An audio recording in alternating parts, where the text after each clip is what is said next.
Welcome to రాజనీతి. మాజీ ముఖ్యమంత్రి జగన్మోహన్ రెడ్డి గారు బెంగళూరు నుంచి ఆంధ్రప్రదేశ్కు వచ్చిన ప్రతి సందర్భంలో ప్రస్తుతం అధికారంలో ఉన్న తెలుగుదేశం పార్టీ కూటమి మీద తీవ్రమైన విమర్శలు చేస్తున్నారు.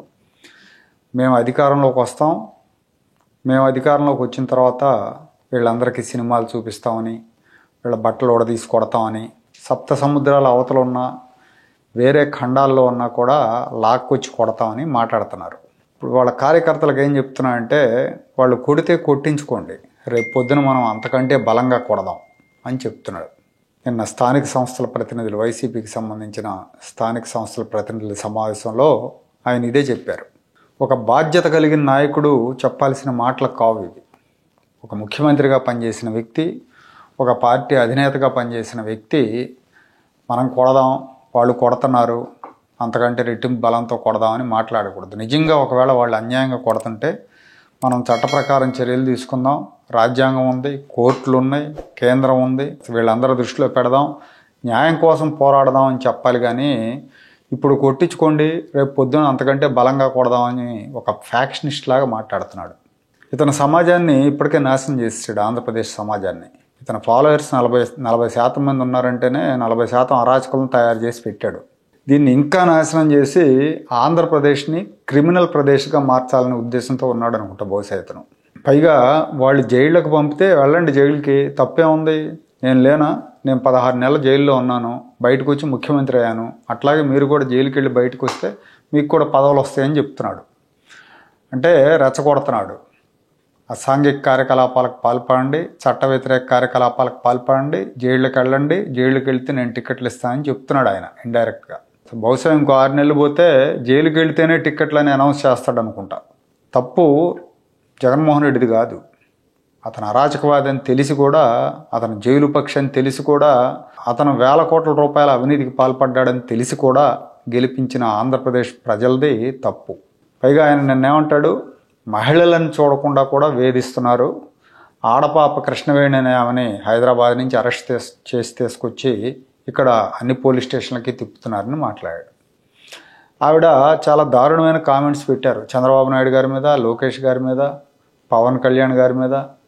చాలా వికృతమైన కామెంట్స్. మహిళని చెప్పుకోవటమే కానీ ఆ వికృతం, ఆ పైశాచికత్వం చూస్తే ఎవరు కూడా స్పేర్ చేయరు ఆవిడని. అలాంటి వ్యక్తి మీద చట్టపరంగా కేసు పెట్టారు. తప్పే ఉంది దానికి. ఈయన 5 ఏళ్ళు అధికారంలో ఉన్నప్పుడు ఎంతమంది మహిళల వ్యక్తిత్వ హననం చేయించాడు ఇతను. ఆనందించాడు కదా. అసెంబ్లీలో భువనేశ్వర్ గారిని తిడతా ఉంటే ముసిముసి నవ్వులు నవ్వుతూ ఎంకరేజ్ చేశాడు కదా ఈ కిరాతకుడు. భువనేశ్వర్ గారి వ్యక్తిత్వ హననం చేశారు, పంచమర్తి అనురాధ గారిని చేశారు, హోంమంత్రి అనిత గారిని చేశారు ఆ రోజుల్లో. అలాగే మహిళలను, తెలుగు మహిళల్ని అర్ధరాత్రి వెళ్ళి ఇళ్లలోంచి లాక్కొచ్చి అరెస్టులు చేశారు. అమరావతి మహిళల మీద అరాచకం చేశారు, వాళ్ళ బాత్రూముల మీద డ్రోన్లు ఎగరేయించారు పోలీసులు. ఇంత అరాచకం చేసిన వ్యక్తి ఇవాళ ఆడపాపలు ఏడపాపలని మాట్లాడుతున్నాడు.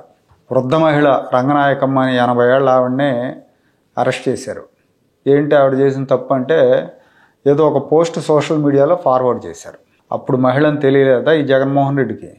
పైగా ఇంకేమంటాడు, చూస్తుండగానే ఏడాది గడిచిపోయింది, ఇంకొక 3 ఏళ్ళు కళ్ళు మూసుకోండి, ఆ తర్వాత ఎన్నికలు వస్తే మనం గెలుస్తామని చెప్తున్నాడు. మనం అధికారంలోకి వచ్చాక ఒక్కొక్కటి సంగతి తేలుద్దాం, మీరు కూడా అన్నీ రాసి పెట్టుకోండి, పేర్లు రాసి పెట్టుకోండి, లాక్కొచ్చేద్దాం ఒక్కొక్కడని చెప్తున్నాడు.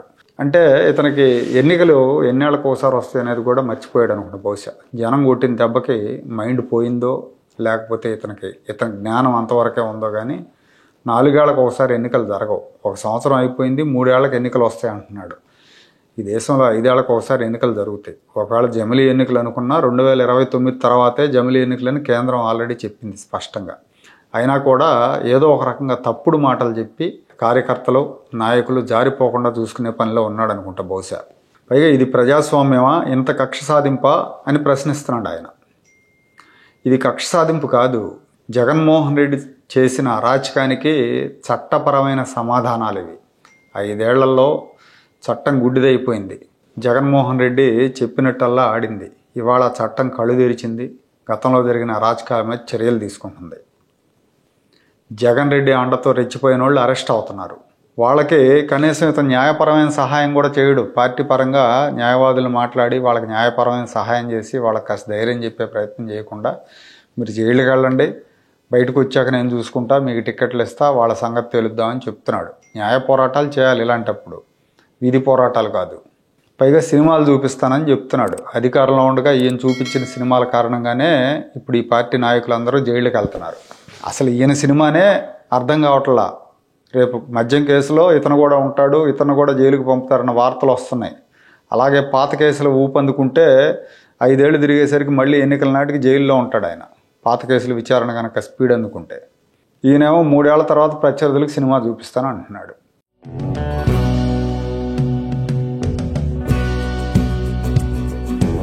Like, share and subscribe to Rajaniti channel.